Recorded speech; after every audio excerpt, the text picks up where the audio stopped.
yo soy analista de conducta BCBA, estoy en Panamá. Mi experiencia va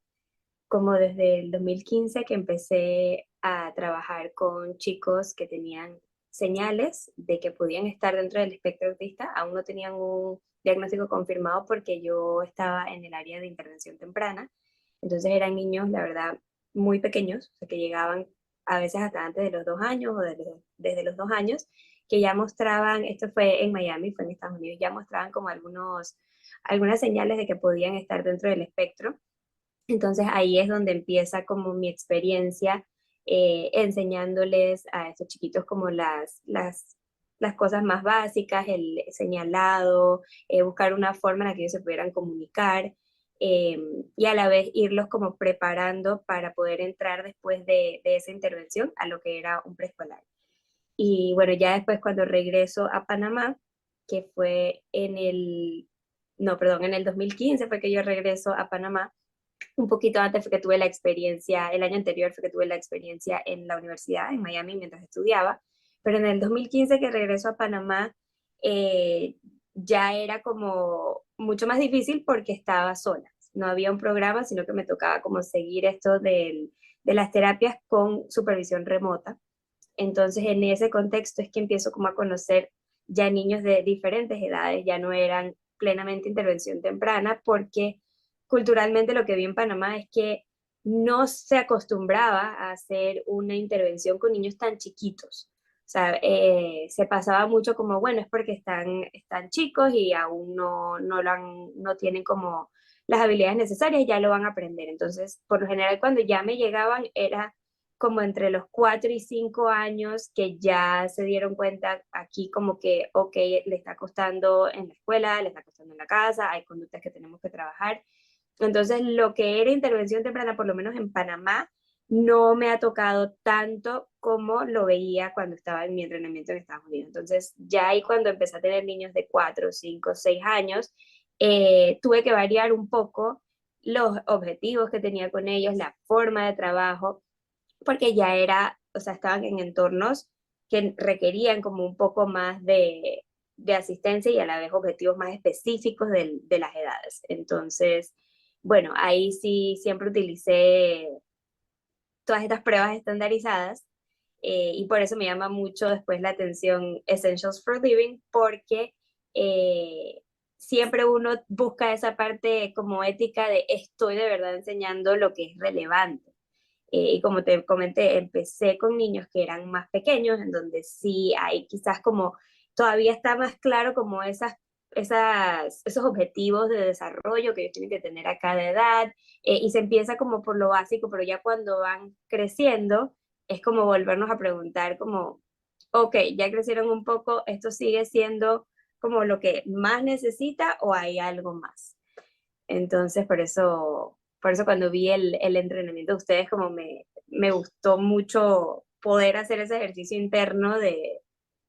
ok, necesito estar segura de que esto es algo que yo estoy tomando en cuenta y no solo estoy siguiendo como lo que fue mi training original, porque mi experiencia también ha ido cambiando a través de los años. No había escuchado del assessment, o sea, me lo habían comentado otra analista de conducta que conozco, pero nunca había tenido un training y no tenía tampoco el manual, o sea, que no lo había como podido de verdad leer o entender. eh, y por eso fue en redes, cuando vi que ustedes lanzaron el curso, dije, esta es mi oportunidad Ujú. y voy como a de verdad aprenderlo y o sea, me encantó haber tenido esa oportunidad porque la verdad que es de los primeros entrenamientos de evaluación que puedo tener completo. O sea, porque muchas veces era como, ok, está el manual, léelo por tu tiempo. En las sesiones de supervisión como que lo hablábamos un poco, pero no había tanto ese acompañamiento como de verdad ir a fondo en cada uno de esos capítulos de esos manuales de evaluación, como lo hicieron ustedes. Para mí ahora Esenciales para la Vida se volvió como mi primer paso cuando conozco a un niño. O sea, siento que es lo primero que debo evaluar. O sea, de verdad hacer ese ejercicio de saber si estos esenciales están o no, es como mi punto de partida ahora para poder trabajar con un niño porque es como ustedes dicen, o sea, de ahí parte todo lo demás. Entonces creo que en eso ha cambiado la forma en la que trabajo, en que no hago primero las pruebas estandarizadas, sino que hago primero los esenciales, o sea, entender de esto qué tenemos y ya después de ahí entonces puedo entrar a objetivos un poco más específicos. Pero para mí se ha vuelto como el punto de partida que después puedo utilizar con otras evaluaciones, pero sí, es como ahora mi primer paso. El, la importancia que ustedes le dan al método de habla, a escoger un método de habla efectivo.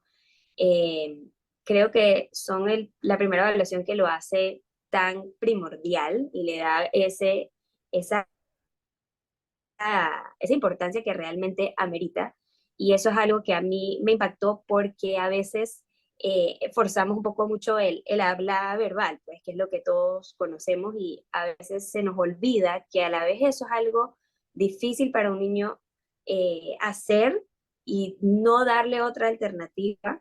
eh, a veces nos puede como estancar un poco ese proceso de aprendizaje y el hecho de que sea como lo primero que ustedes evalúan en el manual, como qué método de habla tiene, siento que es de lo que más me influye, como que ahora si veo que hay un niño que está teniendo dificultad para comunicarse verbalmente, de una vez mi mente ya va como, bueno, hay algo que tenemos que hacer para que tenga alguna forma de comunicarse y bueno, como que me transmitieron esa importancia de tener eso como objetivo, aunque se siga trabajando la parte verbal. O sea, como partir de buscar ese método de habla que efectivamente está relacionado a disminuir problemas de conducta y todo lo demás. Sí, yo creo que el abordaje del problema de conducta con lo que te comento, que ahora estamos viéndolo como, o que el problema de conducta es una dificultad para quizás comunicar esa necesidad,